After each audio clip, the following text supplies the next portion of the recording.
Ads లేకుండా latest episodes చూడండి.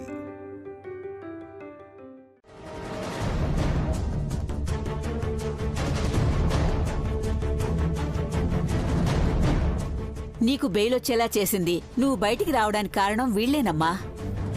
చాలా థ్యాంక్స్ అండి. మనలో మనకి థ్యాంక్స్ ఎందుకండి? మీరు మేము పరాయి వాళ్ళం కాదు, కావాల్సిన వాళ్ళం. అందుకే బెయిల్కి ఏర్పాటు చేశాం.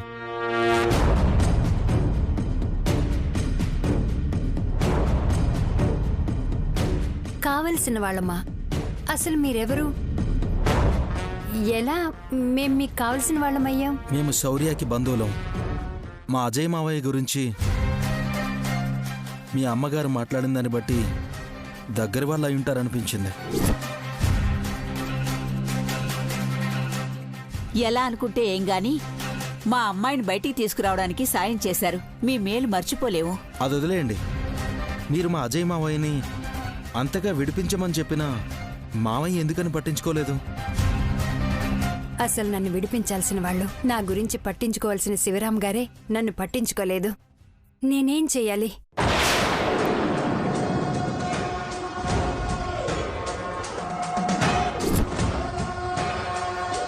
నా కోసం ఏమైనా చేస్తాడని ఆయన్నెంతగానో నమ్మాను.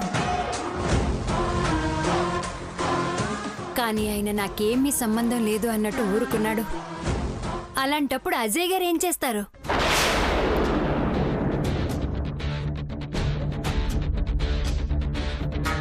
మరీ ఇంత దారుణంగా ప్రవర్తిస్తారనుకోలేదు. ఆగండి. మీరు మా అజయ్ మావయ్య గురించి ఏదో చెప్తారనుకుంటే శివరాం బాబాయ్ గురించి మాట్లాడుతున్నారేంటి? ఎందుకంటే నన్ను దగ్గరికి చేరదీసింది ఆయనే కాబట్టి. నేను ఆయన్నే నమ్ముకొనున్నాను కాబట్టి.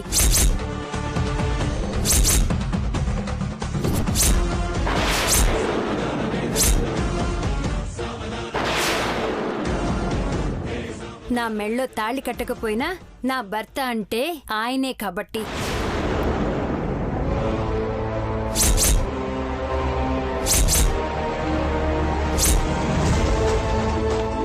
ఇంతకాలం 10 మందిలోకి వస్తే ఆయన పరువు పోతుందని బయటికి రాలేదు.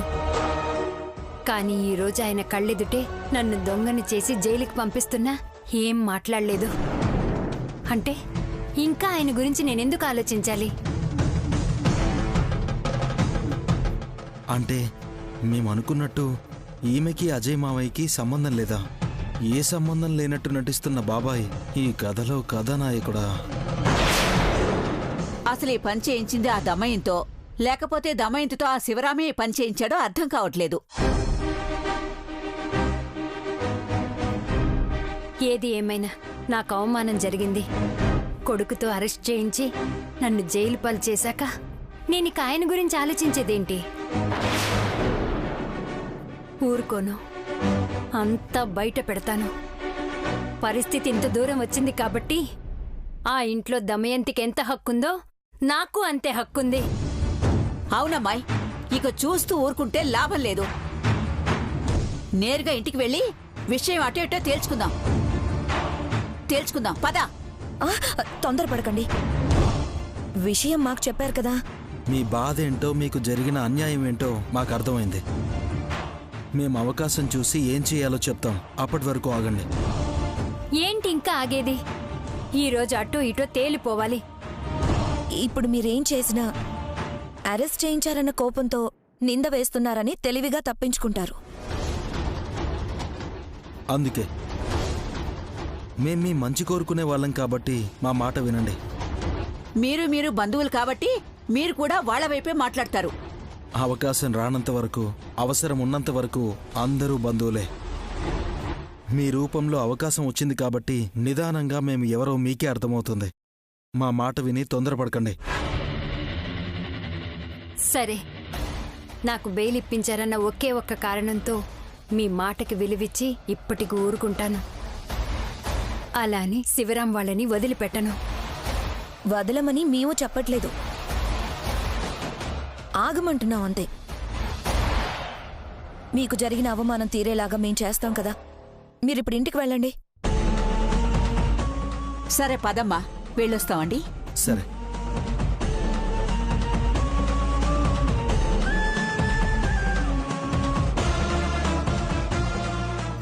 శామ్, మనకి మళ్ళీ మంచి రోజులు వస్తున్నట్టున్నాయి.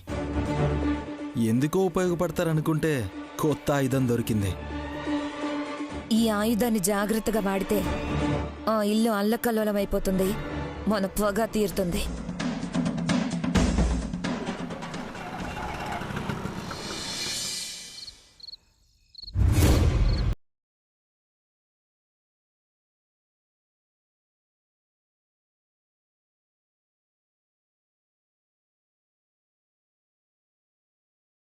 లేనిపోని రిస్క్.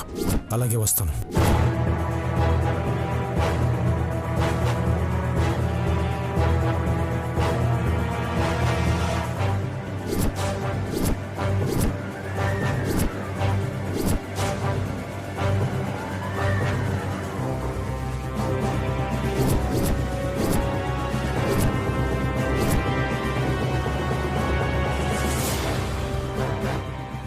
నువ్వు గాని ఆ పని చేయలేదా?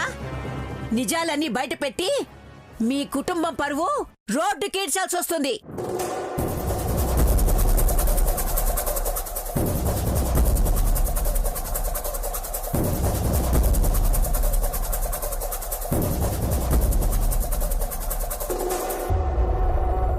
ఆఫీసర్, ఆ దాక్షాయిని ఎవరో తెలుసుకుందామని అనుకుంటే కుదరలేదు. మీ నాన్న అడిగావా? అడిగినా చెప్పడు కదా. నాన్నని కాదు ఆఫీసర్, స్టేషన్కి వెళ్ళి నేరుగా తననే కలిసి మాట్లాడాలి అనుకుంటే ఈలోపే తనకి ఎవరో బెయిల్ ఇచ్చి విడిపించారంట. వాట్? బెయిల్ ఇచ్చారా? ఎవరు? వాళ్ళకి బెయిల్ ఇచ్చే వాళ్ళు ఎవరో లేరనే కదా ఆ పెద్దావిడ మీ నాన్నే విడిపించాలి అంటూ వెళ్ళింది. ఎవరు విడిపించారో తెలియదు ఆఫీసర్, బట్ విడిపించారు. ఎవరు విడిపించుంటారు? ఎవరు అని అది అనటం, ఎవరే ఉంటారు అని నువ్వు ఆలోచించడం బాగానే ఉందిరా. బెయిల్ ఎవరిప్పించుంటారో ఆ మాత్రం తెలీదా? ఎవరత్తయ్యా? మరి నంగనాచి తొంగబొరలా కబుర్లు చెప్పకే. నీకు తెలియనట్లు ఏం నటిస్తున్నావే? నాకెలా తెలుస్తుందత్తయ్యా? తనకెలా తెలుస్తుందమ్మా? నీకు తెలిస్తే నువ్వు చెప్పొచ్చుగా, నేను తెలుసుకుంటాను. ఇంకెవరుంటారా? ఉన్నాడుగా దీన్ని నాన్న. ఆ ముసల్ది బెదిరించి మరీ పోయింది కదా. ఏ రహస్యాలు బయటకొస్తాయో అని చాటుగా పోయి బెయిల్ ఇప్పించుంటాడు. అత్తయ్య, నాన్న ననకండి. మీ నాన్న ననక ఇంకెవరిననాలే? అలాంటి బుద్ధి మాలిన పనులు చేసేవాళ్ళు ఇంకెవరున్నారు? మీ నాన్న తప్ప? మీ నాన్న ఎంతైనా బాగా తెలివైనవాడే. అందులోనూ ఇలాంటి విషయాల్లో ఇంకా ముదురు మీ నాన్న. అత్తయ్య, మా నాన్న గురించి నాకు బాగా తెలుసు. ఎప్పుడో జరిగిన దానికి మా నాన్న ఇప్పటికీ జీవితంలో చాలా నష్టపోయానని బాధపడుతున్నారు. ఇంకా తప్పు చేస్తారని ఎలా అనుకుంటున్నారు? వసే, అమ్మ పుట్టిల్లు మేనమామకి తెలీదా అన్నట్టు మీ నాన్న గురించి నాకు తెలీదా? నీ నాన్న గురించి తెలుసు, నువ్వెలాంటి దానివో తెలుసు. మీ నాన్నకి రెండో పెళ్ళా ఉంది, నువ్వు దాని కూతురివి. నా కర్మకాలి నా కోడలిగా నా కొంపలోనే వచ్చి కూర్చున్నా. అమ్మా, కళ్యాణి అంటావు ఎందుకు? మా నాన్న ఇంద్రుడు చంద్రుడు అని వెనకేసుకొస్తుంది కదరా. దీన్ని అనకుండా ఇంకెవరిని అనమంటావు?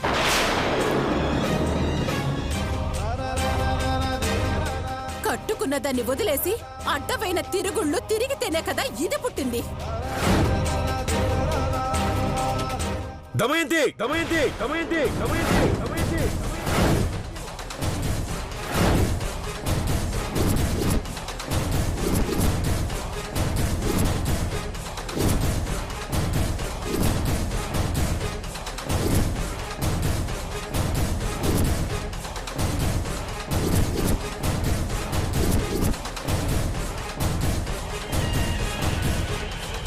చెల్లెలవన్న ప్రేమతో నువ్వేం మాట్లాడినా ఊరుకుంటున్నా కదా అని నువ్వు నీ ఇష్టం వచ్చినట్టు మాట్లాడుకో.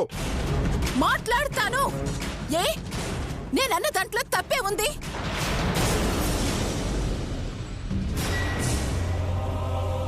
నువ్విల్లు వాకిలి వదిలేసి ఆ మాధురితో తిరిగింది నిజం కాదా? నీ గాలి తిరుగుళ్ళకి ఇది పుట్టడం నిజం కాదా? దమయంతి, దమయంతి, దమయంతి, దమయంతి, దమయంతి.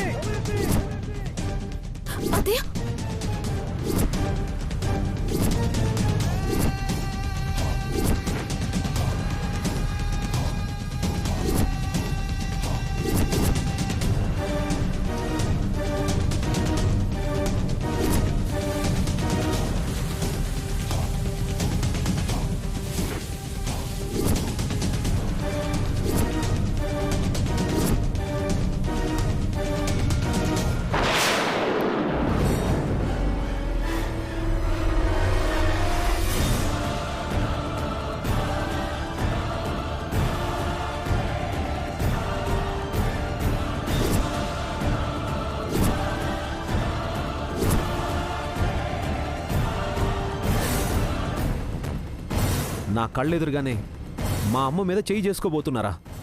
నేను కూడా చెయ్యి ఎత్తగలను మామయ్య. శౌర్య,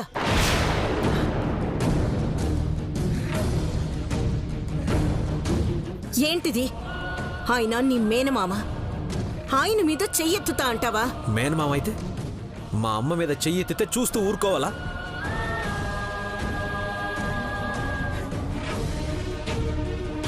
అంటే మా నాన్న నేనే కొడతారా? నాకు మా అమ్మ కంటే ఎవరో ఎక్కువ కాదు. అయినా ఆయన మా అమ్మ కోసం ఏం చేశాడని మా అమ్మ మీద చెయ్యి చేసుకోవడానికి?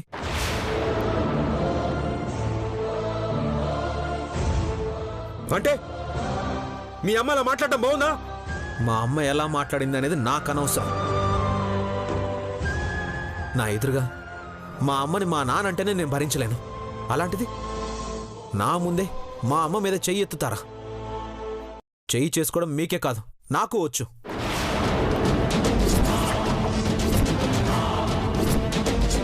శౌర్య,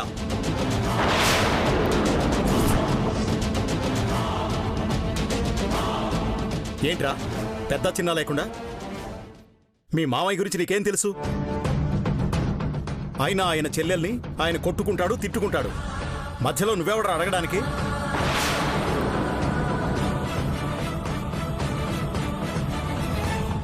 మీరెలాగూ చేతకాని వాడిలా భార్యనేవన్నా చూస్తూ ఊరుకుంటారు.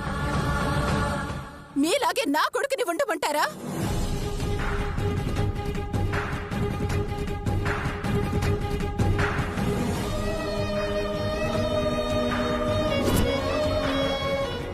దమయంతి, పిల్లలకి పద్ధతులు నేర్పించాల్సింది పోయి నువ్వు కూడా ఆయన మీద తిరగబడుతుంటే సమర్థిస్తున్నావా? ఈయనెవరు నా మీద చేయతడానికి? అసలు నిన్ననాలి. ఎంత చేసినా నా మొగుడు అంటూ ఇంటికి తీసుకొచ్చింది నువ్వు.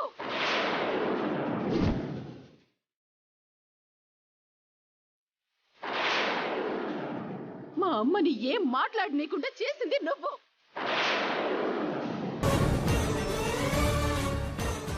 దమయంతి, నేను ఎప్పుడైనా నీ మీద చేయి చేసుకున్నానా?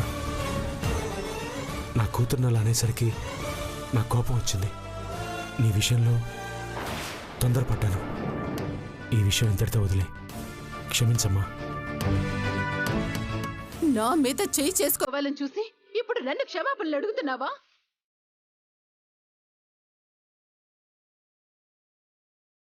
ఏ నీకు ఏం అధికారం ఉందని నా మీద చేయి చేసుకోవాలని చూసావు?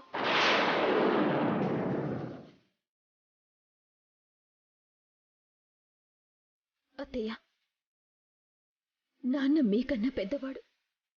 ఆయన మిమ్మల్ని క్షమించమని అడిగాడు. ఇంకా ఈ విషయాన్ని ఇంతటితో వదిలేయండి. వదల్లో. ఎందుకు వదలాలి? నిన్నో మాట అంటే మీ అమ్మ ఓ అని గింజుకుంటుంది కదా. మరి నా మీద చేయి చేసుకోవాలని చూస్తే ఇప్పుడు మాత్రం ఆయన్ని సమర్థించి మాట్లాడుతుందే. నీకో న్యాయం, నాకో న్యాయమా?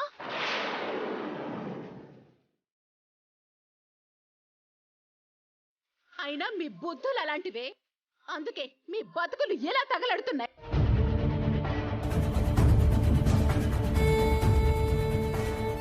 ఆపండి.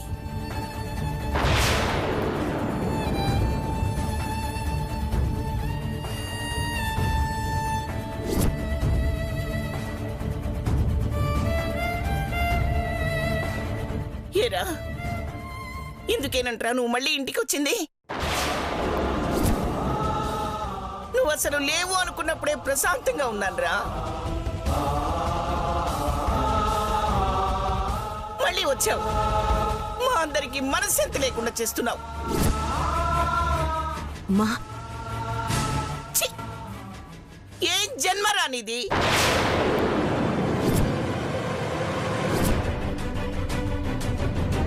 శివ,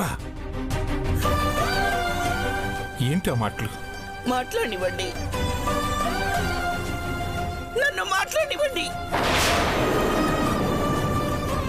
వాడి వల్ల ఈ ఇంటికి జరుగుతున్న నష్టం ఏమిటో వాడికి అర్థం కావాలి కదా.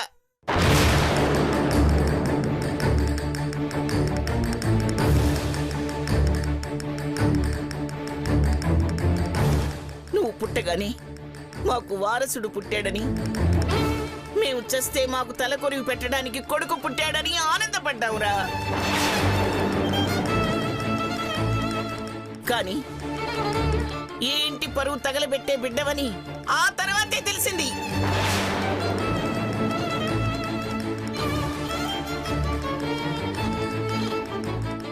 అసలు ఈ వల్ల ఎవరికి ఏం ప్రయోజనం ఉందిరా? కన్న తల్లిదండ్రులుగా మాక, కట్టుకున్న దానిక, కన్న బిడ్డక?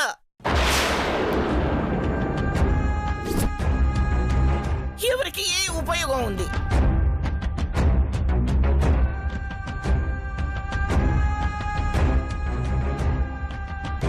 తప్పు చేసి జైలు శిక్ష అనుభవించావు కదా, మారుంటావేమోనని ఆశపడ్డాన్రా. కానీ నువ్వు మారలేదురా, నువ్వు మారలేదు. వయసులో చేసిన అదే తప్పు మళ్ళీ మళ్ళీ చేస్తున్నావు. లేదమ్మా,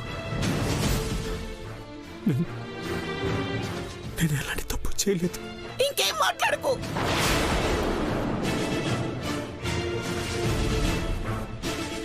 నువ్వే తప్పు చేయకపోతే ఆ పెద్దావిడ అలా ఎందుకు తిడుతుంది నిన్ను? మా అందరినీ వదిలేసి నిన్నే ఎందుకు అలా అంది?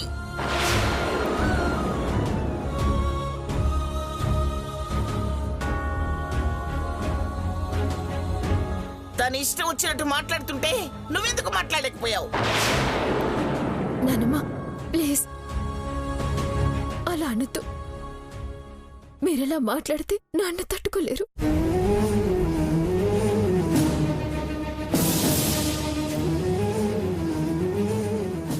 అవునే, మీ నాన్న నువ్వు చేసేవి చూస్తూ ఉంటాం. మేం మాత్రం ఏం మాట్లాడకూడదు, అంతేగా?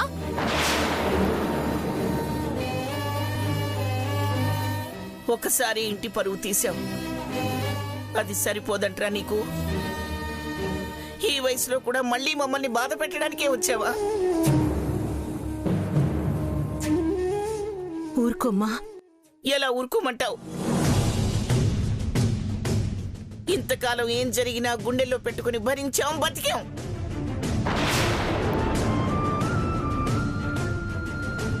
కానీ ఇప్పుడు వీడి వల్ల ఇంతకాలం అన్యోన్యంగా ఉన్నా కళ్యాణి, శౌర్యులు విడిపోయేలా ఉన్నారు. ఆ పరిస్థితి వస్తుందేమోనని భయంగా ఉంది నాకు.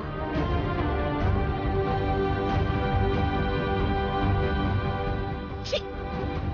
ఆ దేవుడు నాకెందుకు ఇలాంటి బిడ్డనిచ్చాడు? చిచి!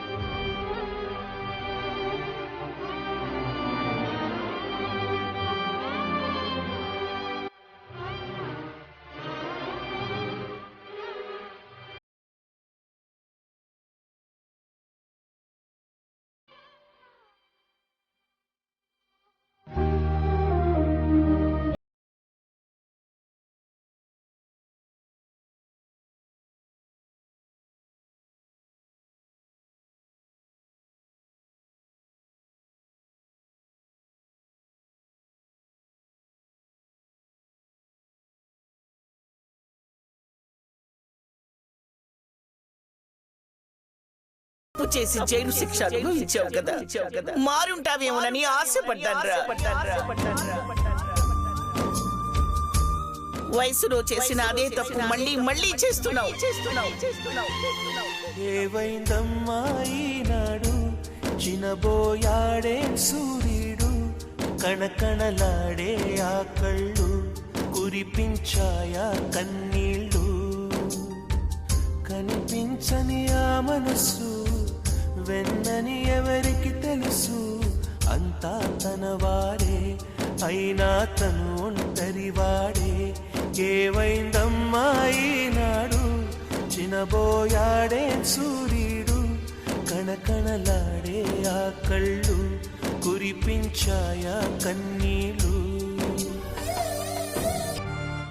మనకి సంబంధం లేకుండా ఇంత గొడవ జరగడం ఎంత ఆనందంగా ఉందో. కొట్టేదాకా వచ్చిన శౌర్య కొట్టుంటే ఇంకా బాగుండేది. ఆ రోజు కూడా త్వరలోనే వస్తుంది శ్యామ్, రాకపోతే మనం రప్పిద్దాం.